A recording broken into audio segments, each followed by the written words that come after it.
Gary Jenkins, and welcome back to the Jenkins Art Studio. Today we're going to paint something really great. We're going to paint on a vase. Yeah, vases come in such wonderful different sizes. There's fat, squatty ones and tall, skinny ones. Today we have sort of a tall, skinny vase, and let me tell you how you prepare your vase and how you get to just where it is right now. Now, when I bought this vase, you can just get them at your arts and crafts store. They're come in all different sizes, and it's clear. It's a clear glass vase when you buy it. And what we have to do is put a surface on here that we can paint on. And what I do, you go to the hardware store and they have some stuff that's it's a white paint. It's called a primer paint, and you spray it. And when you spray your vase, put on about 3 or 4 light coats. Don't try to do it all at one time or it'll run on you. And this is really great because this primer white puts a little bit of a tooth on there that will receive the oil paint very nicely. Then I went in to add a little class to the old vase, is I have a little gold leaf on there. And a lot of folks out there aren't familiar with gold leaf.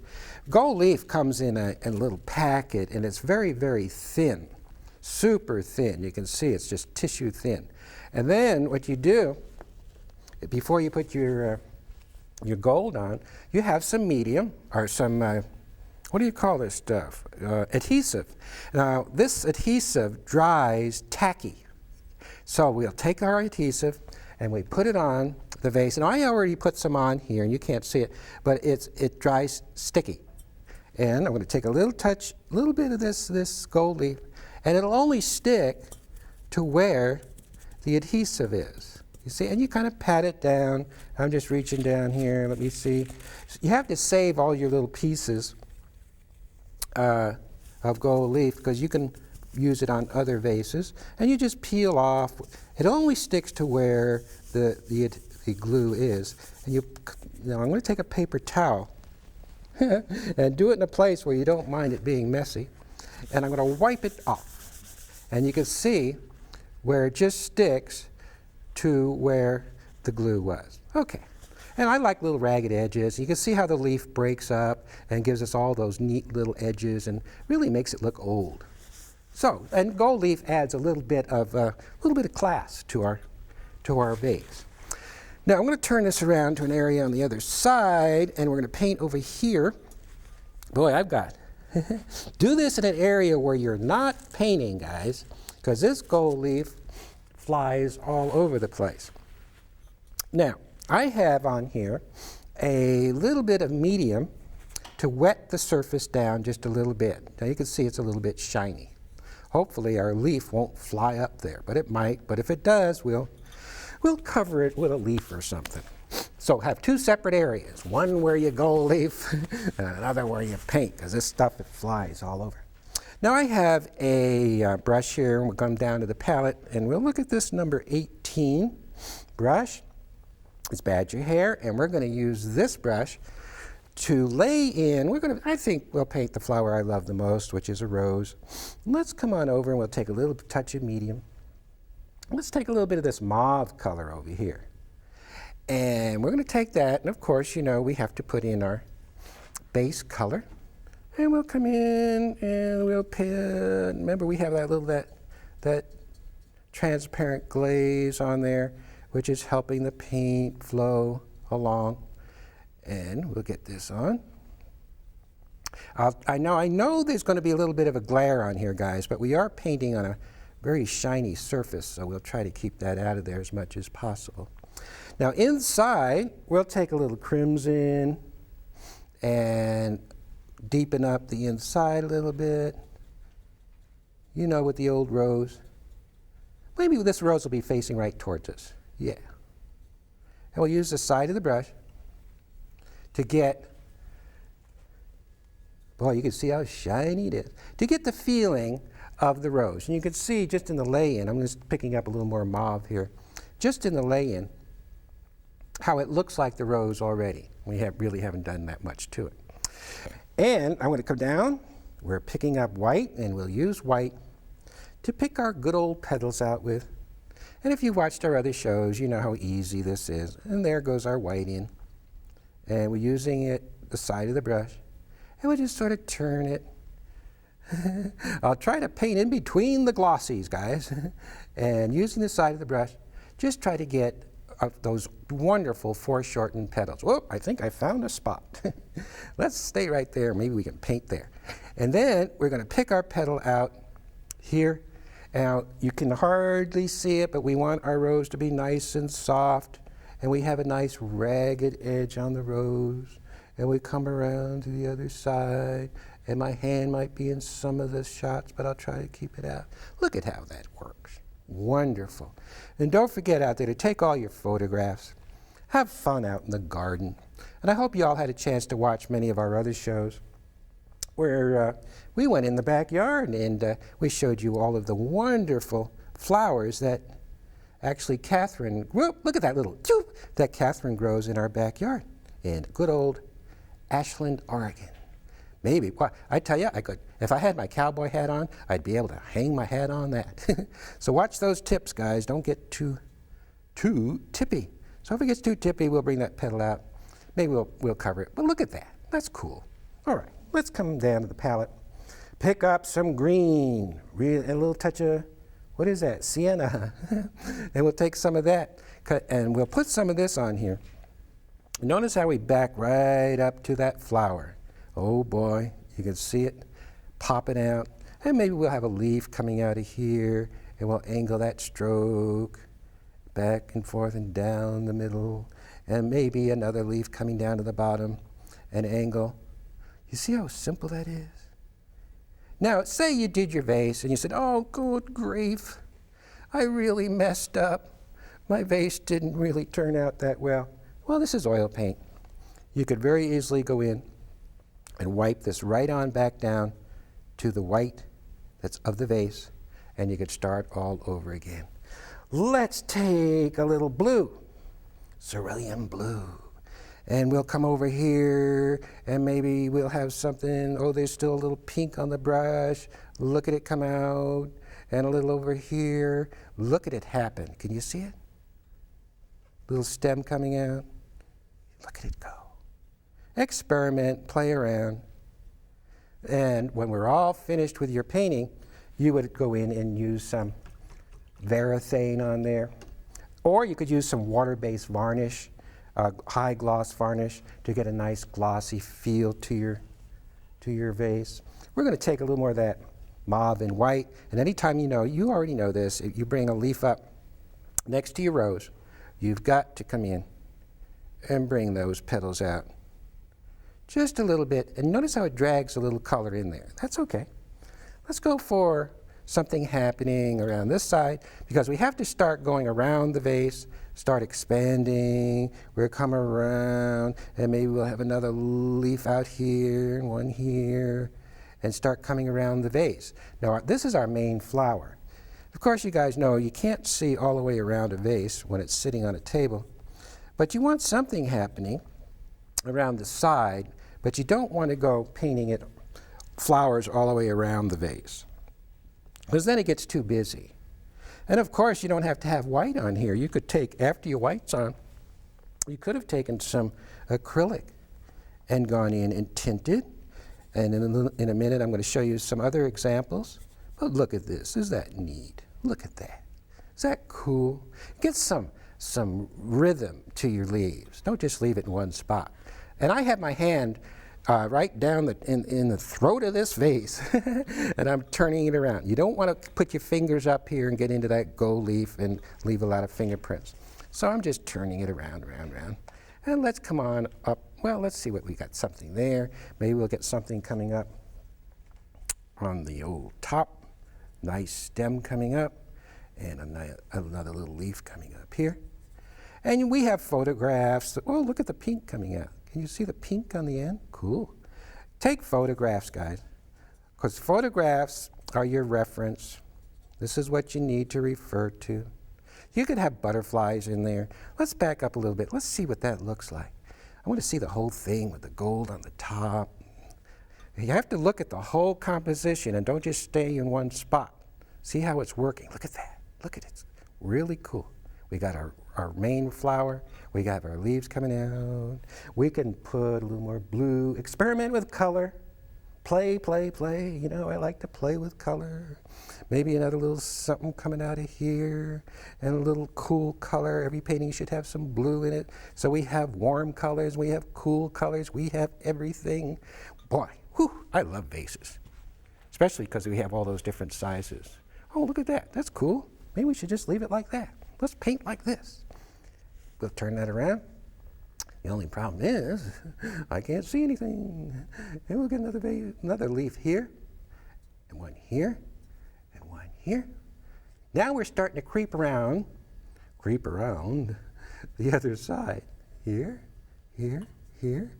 Let's not just let's come on up to the top and cut right into that wonderful gold leaf that's just shimmering and shining up there. And let's have around the side here, maybe right about in here. Let's put a bud in. Let's take our wonderful rose color down here. Rose, wonderful color. And we'll find a bud right in here, yes. Make sure we round it off. Nice round bud. And we'll pick up a little green and put some clothes on this old bud. Twing. We have a nice bud hanging off. There's another brush. Come on down to the palette. This is a filbert brush. And we'll use this, we'll pick up some pink. This is a rose color and white, all the way back to the metal part of the handle. And then we'll come over and pick up a little green on the tippy end. Well, let's come down. No, you see? We have green on the end and pink towards the back. You see it? Let's see what this does. We're going to make some small buds on our vase. Yes. We're going to come over here. And starting right here, we're going to come off and push.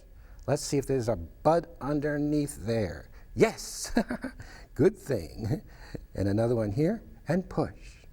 And maybe another one up here, and push. So we have several little buds coming out. Okay, now, let me show you some examples of some other vases. This one's coming along really, really neato. And once in a while, we'll just take it, hold it up, and say, yes, that's looking real cool. Okay, let's look at some other examples I have here. This, I painted the vase black. And you can see we have gold leaf on the top. We have our rose coming along. Look at that rose. Is that beautiful? This is on a black vase. And look at the gold on the top. Nothing in the back, very plain. But look at as we turn that vase slowly, we start coming into a beautiful, beautiful sort of red, deep red. We come into the pinks. We have buds on the bottom. Look at that. Look at the leaves. Yes. And black. Look how cool black is. We have another vase I want to show you. This one has abstract color on the back of the vase. And this was done with acrylics first.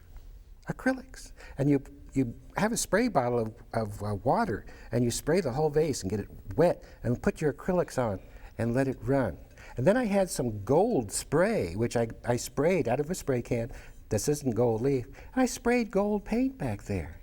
And watch, we have a surprise on the front. Look who's coming around, coming around. And this is my little cat, Chloe. Chloe, I have two cats. And Chloe is the one that gets in all the trouble at the house. She gets in my drawer and where I keep my clothes and pulls my socks out and my shorts. And we'll have company downstairs, and here comes Chloe pulling my shorts across the living room. Yeah, right.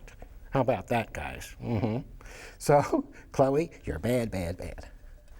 And what else do we have? Well, we showed you all the vases that we have. Oh, we got one more down here. And Kathwren, my wife, does these wonderful, she takes and dries flowers a lot. And so take a look at this vase. This is acrylic first on the back, and let it run and wet it and let it run, let it do its thing. And maybe I'll do a show where we do acrylics. And then, can you see those dried flowers on there? You see them? You see them? These are all dried flowers. Then you use a water-based varnish to seal them all in. This is all dried flowers all around here. And then I went in and just put a little face in there. Look at the face peeking out from behind all those dried flowers. Is that cool? Look at the color.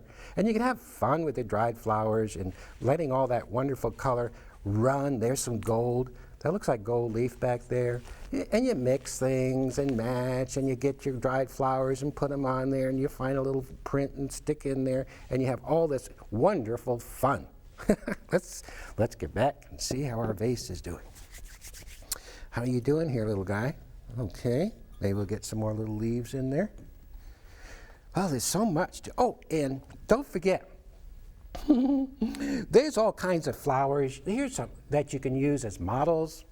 This is just silk flowers. You can get it to your craft store and bring them home, and you can use these to paint from. Yeah, just set them up as a model. Here's another one that is just some white flowers, just plain old white, in case you wanted to put some white flowers. Or how about a combination of both of these? Look at all the wonderful angles and the color that we have. This feeds the mind. So, because if you only paint what you know, you have a tendency to keep painting the same thing over and over and over. So you don't want to do that. So maybe we'll stick this here.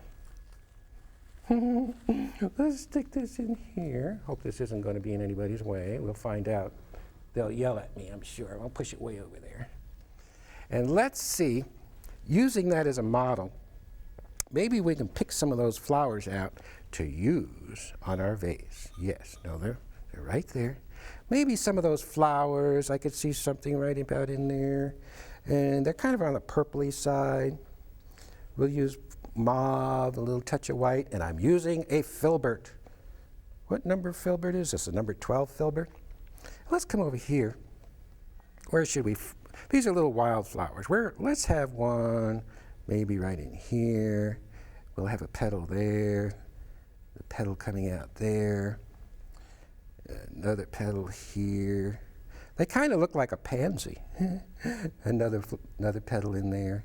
And then these have this wonderful color, sort of a yellow orangey color that comes right out of the center. Now look at that little flower. And keep them simple. You don't have to go nutty and crazy and get all this shading in there. Well, let's do another one. Maybe we'll have another one over here that maybe comes up this way, way down on the bottom. You see it? And maybe this one, it kind of overlaps that one a little bit. And this one has a little center in it. So we'll use some orange and yellow. And we'll put a little center in that one. Doing. Let's get this where you can see it, guys. Now let's take a little white and mauve. White and mauve. Make a lighter, kind of lighter purpley color. And this, we're going to come in and have a petal over the top. You see how we come over the top? And just add like a little cup shape. And bring this edge out here. Now these are just little wildflowers. And maybe we'll bring a little, while we're in the neighborhood, a little light on top of this, get those edges a little more ragged looking. And let's take, well, we have our filbert, and we're going to come in and cover this flower up just a little to set it back in so it sets in there so that they're just not hanging around on top of everything. Okay. Now, we can't leave our little guys just hanging there. So I'm going to take our filbert, and maybe over in here we'll have, with our filbert makes a different type of leaf, even though we're using the same stroke, because the brush is sort of round. Whoa, I got some, look at the purpley color. And kind of let it break up, and let the brush do the work for you. Don't force the brush. Watch the stroke. It's down, wiggle, wiggle, up and out, and there we have another one. So let's try to keep the edges here nice and loose. It's taking on, now these paintings will take on a life of their own. They do. And we'll just let it go and do what it wants to do. We have another brush. Let me show you another brush, and I use paper towels all the time. Wipe. We have another brush. It's called a liner brush. The liner brush is the brush with the long hair. And we'll come down here and look at this brush. This has long hair on it. It's sometimes called a script brush, liner brush, twiggy brush. I guess they call it a twiggy brush because it makes twigs. And very wet. Very wet. I'm going to take this brush and we'll come up here and let's find, oh, look at that. That's so cool. Let's come up here. What about gifts? Would these make great gifts or what? There's a little twig coming out. We have another one here, another twig coming out. Now the twigs, the reason we put these in is not only because they're twigs, but they open up everything. It adds a lot of airiness to your vase painting, so it doesn't get all tight and full of flowers. You don't want to do that. Another one here. Little guy coming. Now look at that little thing. Remember at the end of the show to check out our website, and if you call us, remember to refer to the show number so that we know which show you're watching. Of course, if you say Vase show, we'll know. Look at the little leaves going on there. Yeah, this is good old oil paint. And a lot of you say, well, where do you get all your subject matter from? Well, look at that. Look at that. Very, very, very kind of nature-y. I can see a butterfly in there. I can see a little bird in there. Look at that turning around. Let's take a look at some photographs. Oh, there's so much to tell you guys. One series isn't enough. Half hour isn't enough because it goes on and on and on. Let me show you some photos. This photo, Kathwren takes all the photos, and this is one she took in our backyard. This is called a dahlia. Now Kathwren tells me that this doesn't look like a dahlia, but it's a new hybrid. That looks like a daisy that somebody pasted on the front of another flower. But that's called a dahlia, and wouldn't that be wonderful to paint on a vase? And look at the beautiful bud to the left. Yes, just that would be super to paint. We have another photo. We have thousands and thousands of photos, guys. Here's another one. And I sit out in my backyard, and we have what is called a butterfly bush that attracts the butterflies. This looks like a monarch butterfly. And they fly in, and we photograph them, and I use them in my paintings. So it just goes on and on and on. And don't forget, if you guys need some more instruction on how to paint these vases, they'll be in our painting packet. I like the gold on there. That's cool. And don't forget, these brushes are made out of animal hair. And look at that. And if you let the paint dry out on these brushes, they will get stiff and they'll no longer chisel. So what you need to do is make sure you put conditioning oil on these brushes, because if you don't, they'll flare out and dry out and you'll never get a chisel edge, so you can get those nice skinny lines on there. Okay, let's take a look at that vase and see what else it needs. Doesn't need too much. I like the flowers on the bottom. That's cool. Well, can't see that. Let me move my little guys over here. I get so much stuff going on my table. Well, when you paint, you need stuff. That's all there is to it. I don't like to have to stop working and go, oh, I need this or I need that, and it's in the other room. Chances are you probably won't go get it and you won't use it. So I have my table just full of stuff. I have my studio. I have paintings on the wall. I have flowers all over the place. So if I need to refer to something, it's right there, and I just go over and grab it and set it up and say, here. Well, besides that, Kathwren's coming in and throwing all these photos at me. Well, I hope you guys want to do all these wonderful vase paintings and go out and paint up a storm. Let's put roses on there and just have at it. Look at that. It's just wonderful. Thanks for watching, and don't forget to stop and smell the roses along the way, and I'll see you next time.